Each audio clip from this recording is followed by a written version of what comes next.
இங்க வந்து கூட நிக்க கூடாது, வட சென்னையில இங்கேயும் நிக்க கூடாது. அப்ப நாங்க எங்க தான் நிக்கிறது, நாங்க எங்க போராடுறது, என்ன பண்றது? அதுக்கு ஒரு வழியே இல்லையா எங்களுக்கு?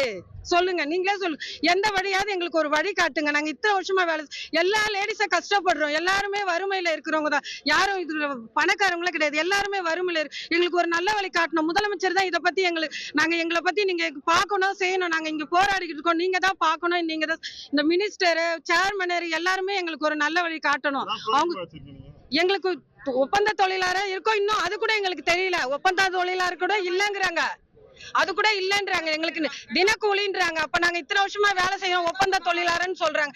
இத்தனை வருஷமா நாங்க வேலை செஞ்சிருக்கோம், எங்களுக்கு சம்பள உயர்வும் கிடையாது. இன்னைக்கு விக்கிற ரேட்டுக்கு எங்களுக்கு சம்பள உயர்வும் கிடையாது. அடிமட்ட சம்பளம் நாங்க வாங்கிட்டு இருக்கோம்.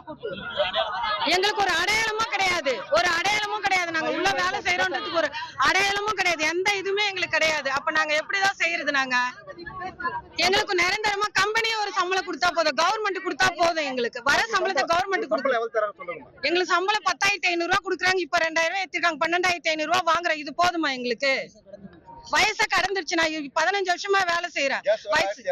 கேஸ் விலை எல்லா விலையும் ஏறுது, கேஸ் சிலிண்டர் அரிசி விலை எல்லா விலையும் ஏறுது. நாங்க என்னதான் பண்றது? அந்த சம்பளத்தை வச்சு நாங்க என்ன பண்றது? எங்களுக்கு ஒரு நிரந்தர தீர்வு, நிரந்தரமா ஒரு வேலை. எங்களுக்கு இந்த மினிஸ்டர் பதில் சொல்ல அடுத்த கட்டமா இருக்க முதலமைச்சர் எங்களை கூப்பிட்டு ஒரு 2 நிமிஷம் எங்க கிட்ட பேசி எங்க குறைய கேட்டு எங்களுக்கான முடிவை சொல்லணும். ஒண்ணு எடுக்கிறேன் இல்ல எடுக்க மாட்டேன்னா சொல்லிட்டாங்கன்னா நாங்க அடுத்த வாழ்க்கையை பார்த்துப்போம். இதுல பல பேர் வாழ்க்கையை தொலைச்சிட்டு நிக்கிறாங்க. ஒப்பந்ததாரருக்கு எங்க வேலைகளை வந்து அவங்களுக்கு கொடுக்குறாங்களே, எங்க ஊதியத்தை எடுத்து அவங்களுக்கு கொடுக்குறாங்க. இது எந்த வகையில நியாயம்? இதனால தமிழ்நாடு நிதிநிலை இறங்குமே தவிர ஏறாது. மின்சாரத்துறையில 500 கோடி ரூபாய்க்கு மேல எங்களுக்கு நேரடி ஊதியத்தை கொடுத்தா அவங்களுக்கு லாபம் மட்டும்தான். இத முதலமைச்சர் கூப்பிட்டு எங்களை பேசுற வரைக்கும் இது ஏதாவது ஒரு கட்டத்துல விபரீதமான முடிவுக்கு போற அளவுக்கு இந்த முதலமைச்சர் வைக்காம எங்களை கூப்பிட்டு சீக்கிரம் பேசணும். எங்களை கூப்பிட்டு அவர் பேசாம இந்த போராட்டத்தை நாங்க முடிக்கிற மாதிரியே இல்லை. தமிழ்நாடு பல மாவட்டங்கள்ல ஆரம்பிச்சு தலைமைச் செயலகத்துல முற்றுகை ஆரம்பிச்சு மின்வாரிய இதுல ஆரம்பிச்சு இப்போ எங்க நிலையத்துக்கே வந்துட்டோம். இங்க வந்து மின்சாரத்தை துண்டிக்கிறதுக்கு எங்களுக்கு ரொம்ப நேரம் ஆகாது. அந்த லெவலுக்கு எல்லாம் போகாம இங்க இருக்கிறவங்க உயிருக்கு எந்த பாதிப்பும் வராம முதலமைச்சர் கூப்பிட்டு எங்களை பேசணும். கூப்பிட்டு எங்களுக்கு நல்ல முடிவு தெரியாம நாங்க இங்க இருந்து போற மாதிரி இல்ல. யாரு கேட்டாலும் எதனா எதிர்த்து கேட்டா வேலை விட்டு நீ வெளியே போயிடணும், உள்ள வரக்கூடாதுன்னு சொல்றாங்க. ஒரு 12,000 ரூபாய் வச்சுன்னு ஒரு லேடிஸ் எப்படி சார் ஒரு குடும்பம் பண்ணுவாங்க? நீங்க சொல்லுங்க சார். விக்கிற விலைவாசிக்கு ஒரு 12,000 ரூபாய் எப்படி குடும்பம் பண்ண முடியும்? நாங்க என்ன கேக்குறோம்? வயிற்று சாப்பாடுக்கு ஒரு சம்பளத்தை உயர்வு கேக்குறோம். நாங்க இவ்வளவு நாள் வேலை செஞ்சு லஞ்ச் போயிடுச்சு, ஒரு இஎஸ்ஐன்னு கட்டுறாங்க. ஆனா இது வரைக்கும் ஒரு ஹாஸ்பிட்டல் போய் நாங்க பாக்கல, அதுக்கு உண்டான அத்தாச்சி எங்களுக்கு கொடுக்கவே இல்லை. நாங்க என்ன சார் பண்றது? பிள்ளைங்களை காப்பாத்த ஒரு நாள் பட்னி பசிமா நாங்க வாழறோம் சார். இந்த கம்பெனில வேலை செஞ்சு நிம்மதியான வாழ்க்கையை நாங்க வாழல சார். இந்த கம்பெனில வேலை செஞ்சு ஒருவேளை சாப்பாடு கூட கஷ்டப்படுறோம். உயரம் 12,000 ரூபாய் எப்படி சார் இந்த வாழ்வாதாரம் பண்றது? கரண்ட் பில்ல ஏறிச்சு, கேஸ் விலை ஏறிச்சு, ஒரு வெங்காய தக்காளி வாங்க முடியல. இப்படி எல்லாம் இருக்கும்போது நாங்க எப்படி வாழறது? அதுக்கு உண்டான பதில் எங்களுக்கு சிஎம் சொல்லியே ஆகணும்.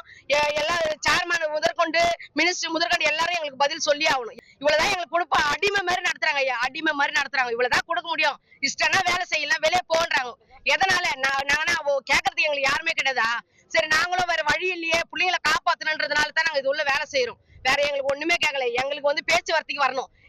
எங்களுக்கு ஃபர்ஸ்ட் எடுத்தோன்னே இப்போ உடனே நாளைக்கே போயிட்டு பரமட்டாடுறதா நாங்க கேட்கல. இன்னும் விஷயம் ஏன் கத்துறீங்க?